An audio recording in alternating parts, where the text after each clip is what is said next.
Hello everyone and welcome to another Factorio circuit tutorial. I'm Xterminator and thank you for joining me today. It's been many years. I think I looked recently. It's been about 6 years since I did a circuit tutorial, and I kept wanting to do one but never really was able to figure out like more advanced things with the circuit network and with combinators, and I kind of just lost track of it, to be completely honest. But now with Space Age and 2.0 out, there are so many new things you can do with the circuit network and with combinators, turning things on and off, reading different signals in different quantities, all that. And I'm not going to cover all of that in today's video just because there is so much of it, and to be perfectly honest, I don't actually know all of it yet either. But we're going to get into it and cover some more advanced stuff than we did in the first one. Now, if you have not watched my first one, although it is dated, all of the concepts basically still apply. And that is an incredibly basic, like from the ground up type of tutorial where I go over like how wires work, just basic, very basic connections. I would recommend watching that if you are new to the game or new to circuit network stuff. I'm not going to explain all of those extreme basics in this video, like how wires work and stuff, just because I already do have a video going over that.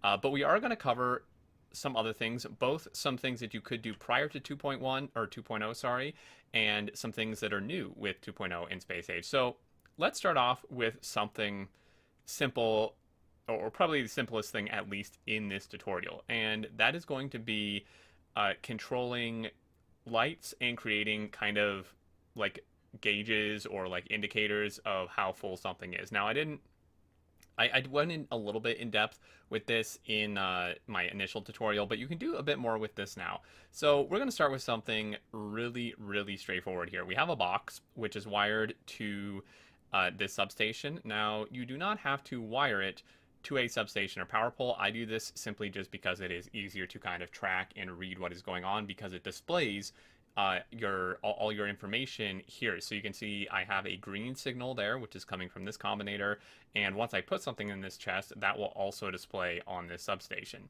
And then this is being wired to lights. Now I have two different setups here, and one of them is just like the most basic thing you can do, and that is just doing lights, and you can either leave them white without this combinator, or you can color them very basic colors, basically just these colors here, if you just set this in a constant combinator. You don't need to add any other values or anything. You just go in here and set one of the colors, like one of the preset colors, and wire it up to your light, and then wire all your lights together. You can see all these are wired together.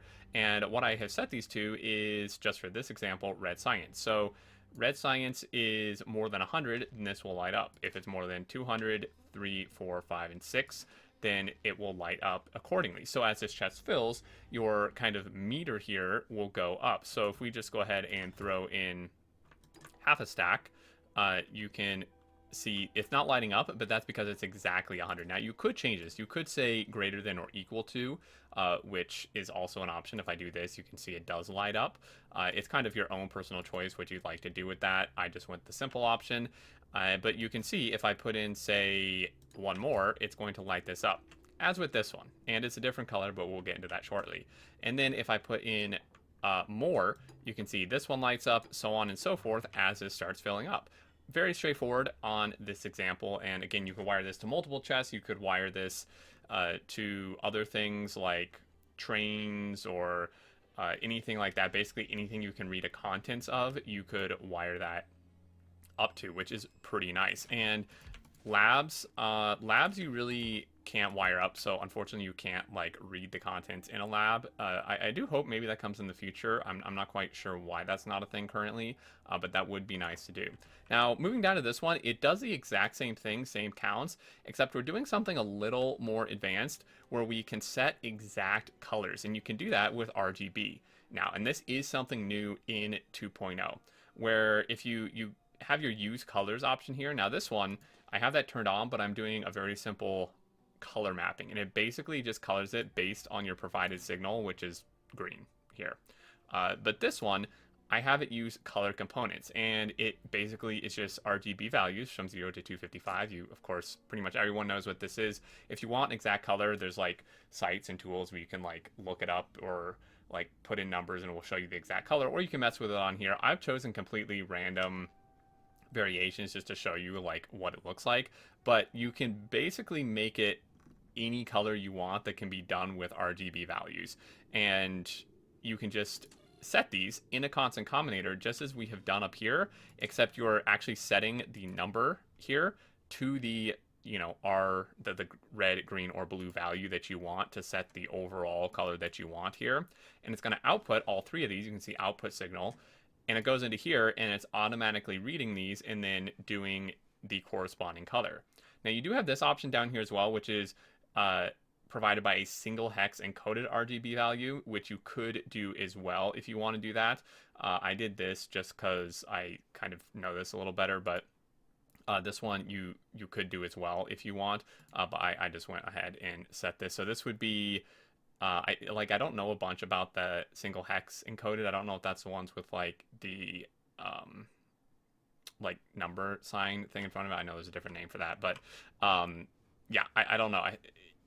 I just did it this way to be simple, but you can just set these to what you want, which is really nice. And that's like the most basic thing I'm going to show in this tutorial. Now, the next thing I'm going to show, which is really cool, and this is also new in 2.0, is being able to set assembler recipes based on a signal.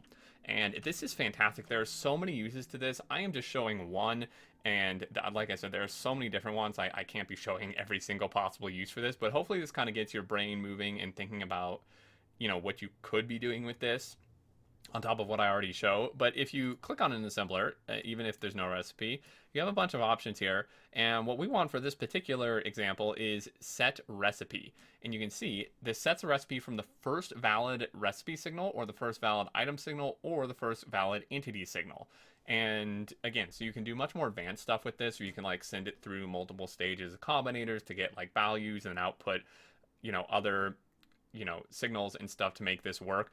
But we're just going to do a basic example here. And what I've done with this is essentially set this up so that this one assembler will make all three of my types of belts. Now, there is, of course, a fourth belt, which I could easily add in here, but I just did three because it's the same regardless. But you can go ahead and set this set recipe option, and then you need a few combinators. Now, this maybe looks a little complicated if you're new to circuit stuff, and I personally could not figure out a good way to do this with just one combinator. If you guys in the comments who are more advanced with this stuff do know a reliable way to do this with one combinator, I would definitely love to hear it. But I asked some people and thought it over myself, and I couldn't really come up with a great way to do it with one combinator.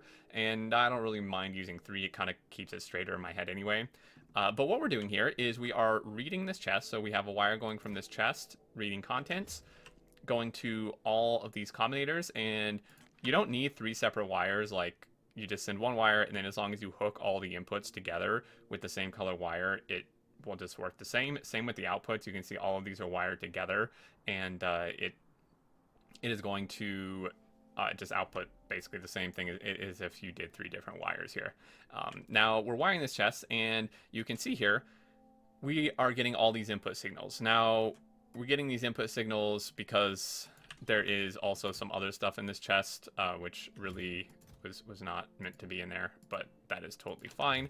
And then what we're doing is just very simply saying for each one of these belts, so this one is yellow, if yellow belt is less than 100, you could set whatever values you want, output yellow belt and a count of 1. You could output the input count. It really doesn't necessarily matter. I just do it 1 to keep it kind of simple and straightforward and like consistent.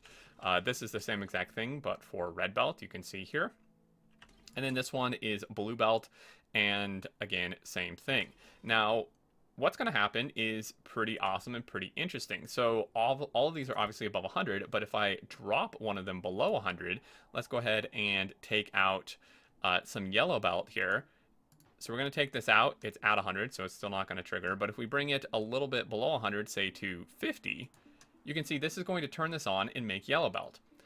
And then as soon as, if I take more out, so if I drop blue belt lower too, then it will switch to blue belt as soon as it's done completing the request for yellow belt. I was a little worried about this initially until I actually tried it, because my initial thought was like, well, if there's two signals coming into this assembler at once, is it going to just be switching like every second or like every tick of the game. Is it just going to be switching back and forth? And the good news is it doesn't. It finishes completely the first input signal it had and then moves on to the next one. So to show you that again, if I take out, say, some of this, let's just say we bring like all of these down below 100. You can see yellow belt is here. It did start with red belt, but it's staying on yellow belt now until the next signal. And you can see this one is outputting. So all of these are outputting their signal, and you can see it just switched to red belt because yellow belt got to 100. And then as soon as red belt gets to 100 here, it's going to switch to blue belt to fulfill that request. And through my testing, it does not seem to change back and forth like constantly, unless I just happen to be lucky through all this testing. But you can see it's now going to output all the materials first, and then it's going to switch. The other nice thing is you can still do this even with liquid inputs, because you can see it remembers the direction that the liquid is coming in from. Even when it switches away from blue belt, when it turns back, it remembers that I had swapped it to this direction. And by the way, this is not the default direction, just to clarify, it's up. So I did change it, and it did remember that direction, which is super nice. Now, in this example, I am, of course, supplying the red and yellow belt in this chest. In like a real world example, you would maybe be like transferring them or just have a requester or something. You'd have to figure that out however you want to do it, but there's obviously very many different ways to do it. And you know, this is just a very simple example, but you could do this. You could be reading belts with this. You could be reading train contents or rocket silo requests and setting assembler recipes based on that. And really kind of the sky is your limit, as long as you know, like hook things up correctly and such. And if you just have like a couple materials, you could just do 2 combinators. I mean, 1 material wouldn't really make sense, because then you would just set the assembler to that recipe just constantly. But this is a really, really nice feature that I love. There's more things you can do with this as well. You can read the contents of the machine. You can also read ingredients. So this is pretty incredible. I'd not actually planned on showcasing this, but it is very straightforward, and I can go ahead and do that. So let's just really quickly put a chest here. Now, obviously it's not in the network, but that's fine. We're going to take a green wire here, and we're going to have it say read ingredients, and then it's going to come to this requester chest, and we want to change this here to set requests. And what's going to happen now is it's going to request everything for the recipe that this is set to. And we can show that along with this example. So if we take out red belt and we do this, you can see it is requesting everything needed for red belt, which is of course just gears and yellow belt. But then if we drop blue belt down as well, once it changes, it's going to change this request. So we note what this is here. As soon as this changes to the blue belt recipe, it is going to change these requests based on what blue belt takes. And you can see here, it is now requesting gears and red belt.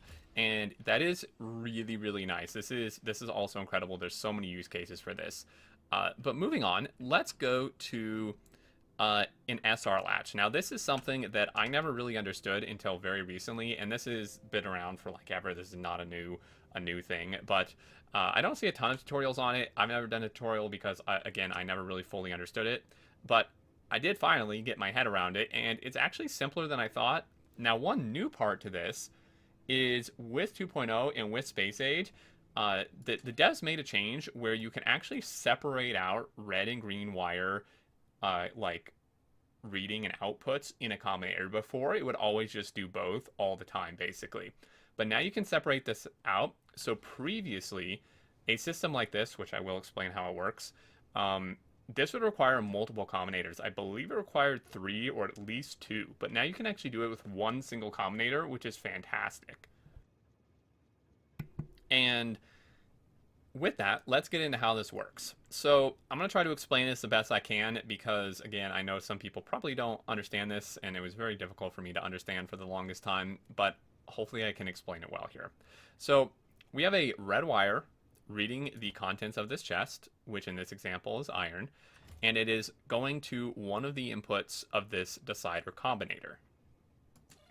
And that is reading it. So this is just how much is in the chest, right? This value here is just how much is in the chest. All you do here is actually set the item for what you actually want to read. So in this case, it would be iron, right? You don't need to change value because the value it's showing is what's in here.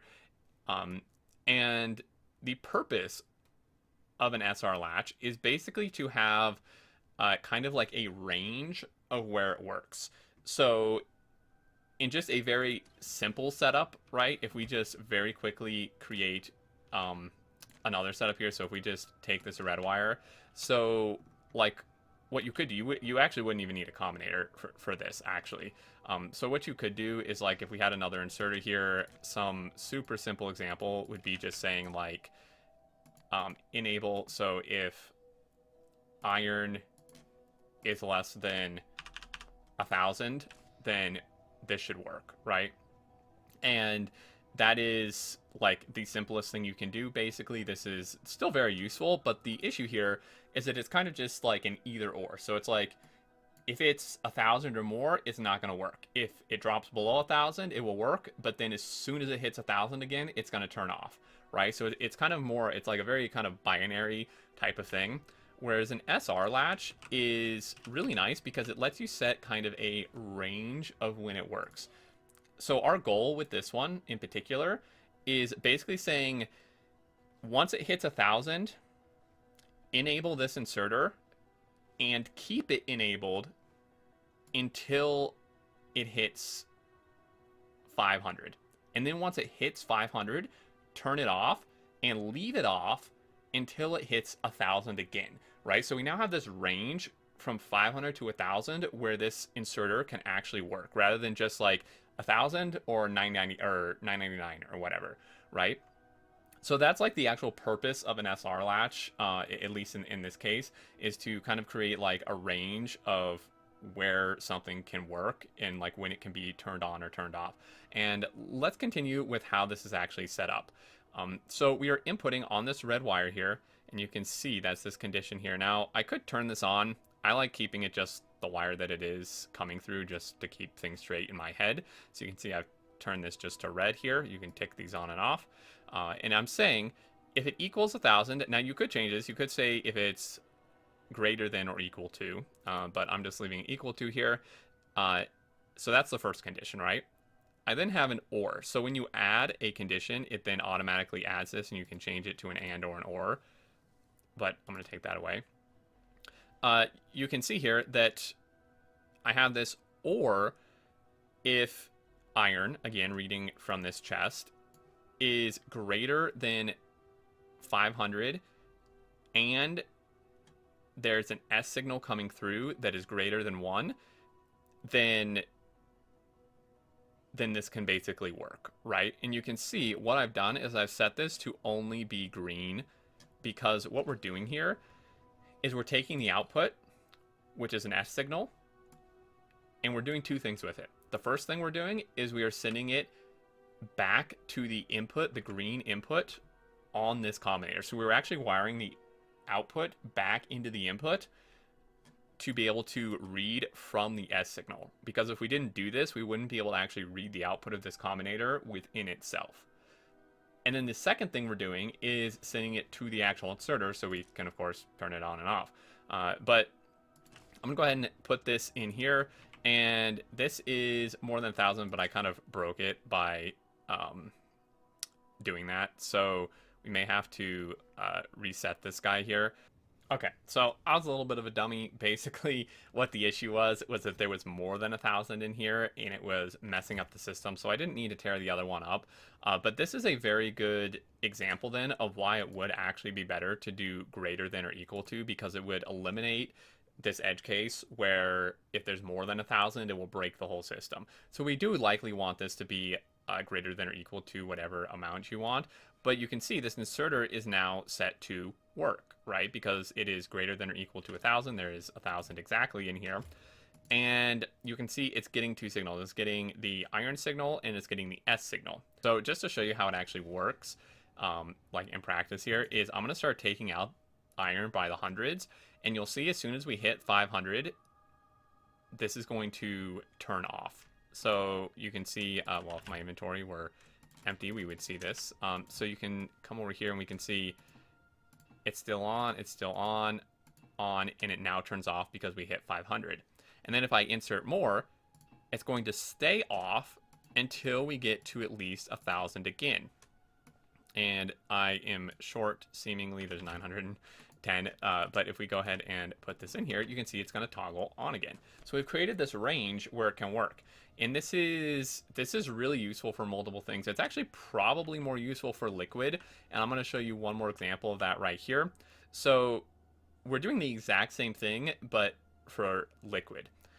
So let's say, for example, we want this pump to pump out heavy oil from this tank when it is at least, like when it hits 20,000, or if it happens to get more than 20,000, and we want it to continue pumping out of the tank until this gets down to 15,000. Whether it's going to lube or cracking or something else, it doesn't really matter where it's going. It's just the point that we want this range, because if we were to just do a very simple pump reading condition of like turn on if it's over 20,000 and turn off if it's not, I mean, then it's going to be like constantly flickering on and off as the amount drops and raises, right?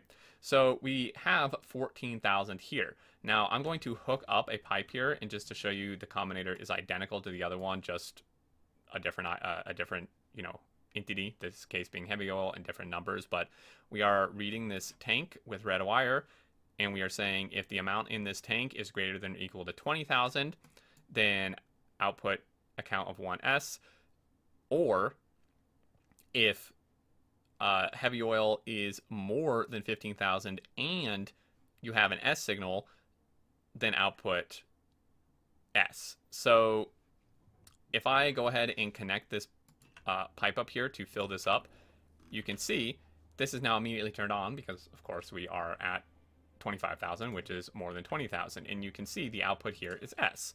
All of these conditions are met. They're highlighted green. You can see that they're all met.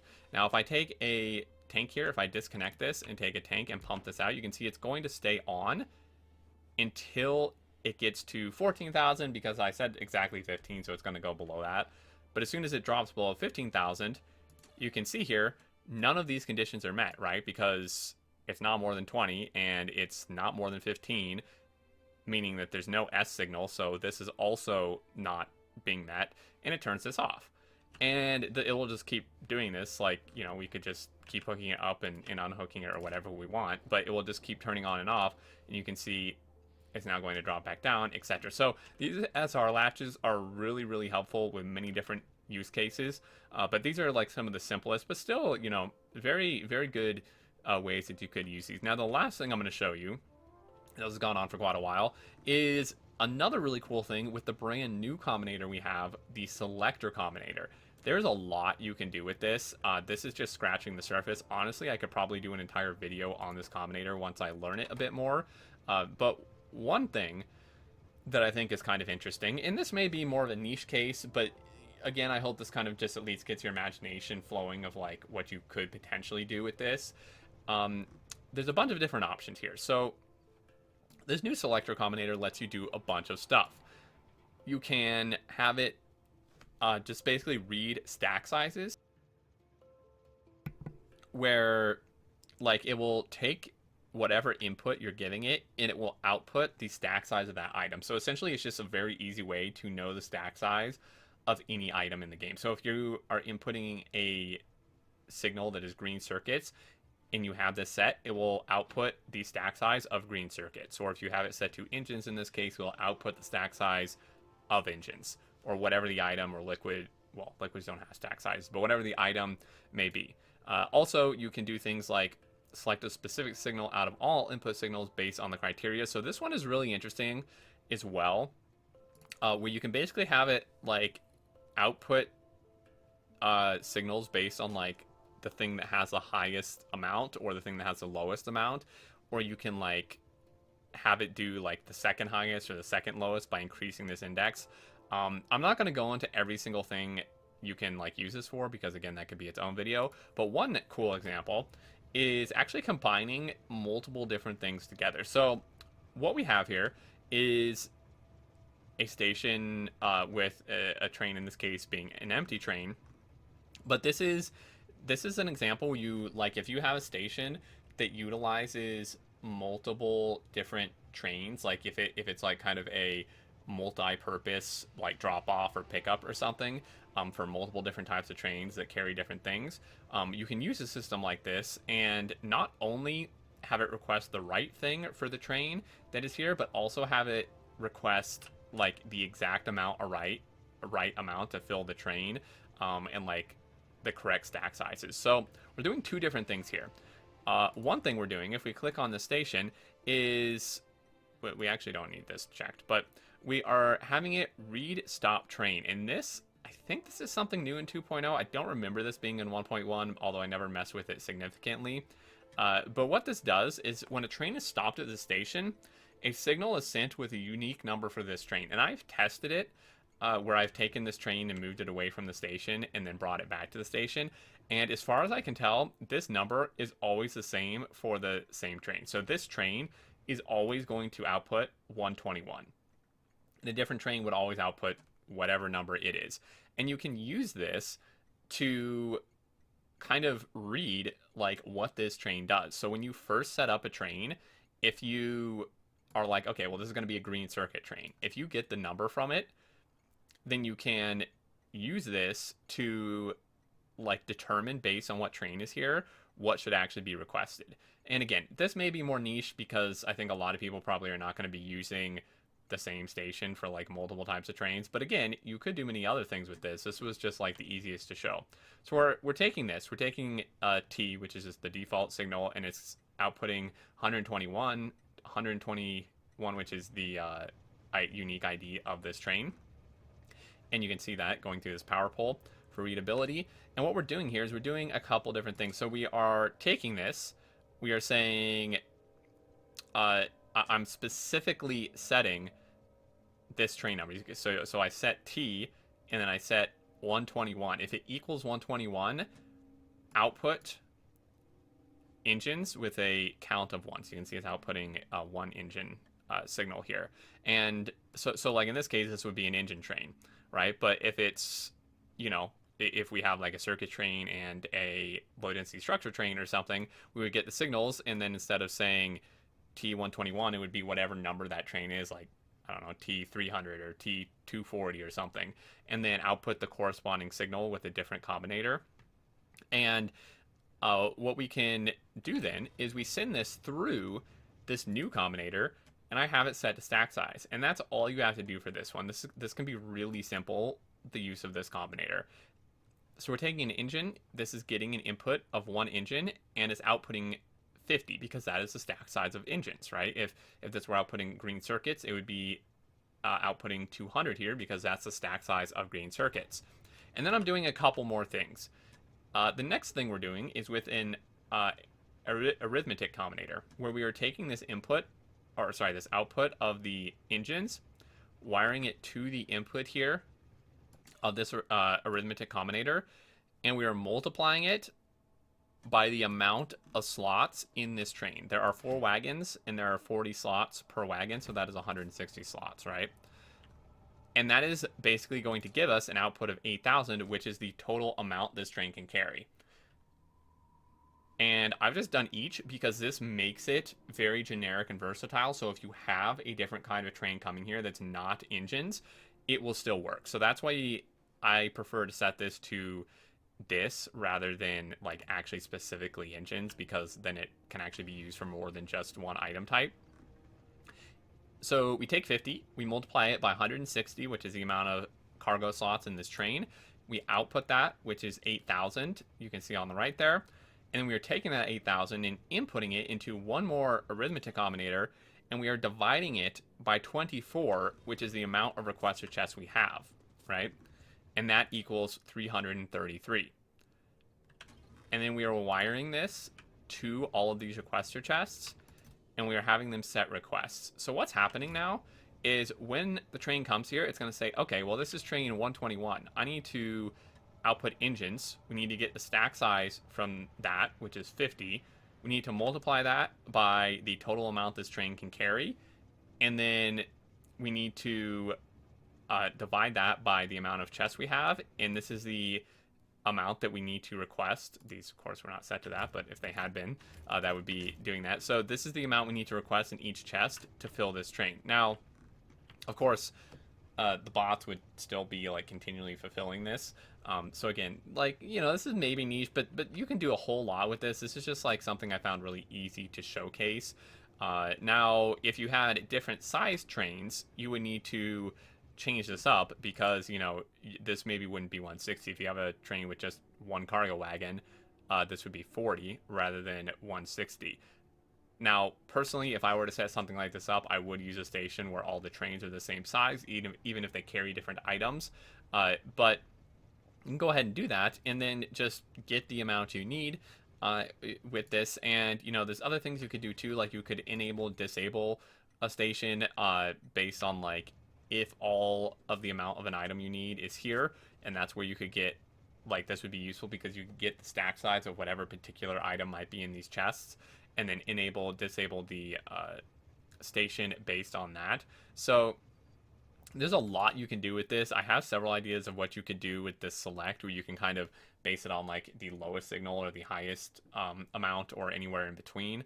This could be really useful. I mean, to be honest, that option could even be useful for something like this, although it would be like a little more variable and not as exact, I don't think. But you could do that, where you could just have a selector combinator read this and just output whatever signal is the lowest. The problem is you wouldn't really be able to ever turn it off because it's just going to always output the lowest until this chest is full and it can't take anything. But again, you could like wire some other stuff up with that. This video has gone on long enough. I hope this made sense. I know there was a little bit of rambling, a little maybe bit of extra explanation, but I did want to try my best to explain this as thoroughly as possible. And I would love to hear your thoughts. Like, what are some good uses for, the selector combinator you found? What are, cool ways you've seen to like change recipes or read contents or anything else like that? And if there's other things you would like me to cover in future episodes, I definitely would like to do that. I had a really good time figuring this stuff out and setting it up, and I can see why people enjoy the circuit network once you start to understand it, because you can do a lot of awesome stuff with it. But that is going to do it for this one. Again, any questions or anything, leave them below, and any suggestions for future videos, and let me know what you figured out as well. And if you did enjoy, a like is appreciated, and if you found this helpful, and if you're not already subscribed, feel free to keep up with all future content. But until next time, I look forward to seeing you all, and do take care.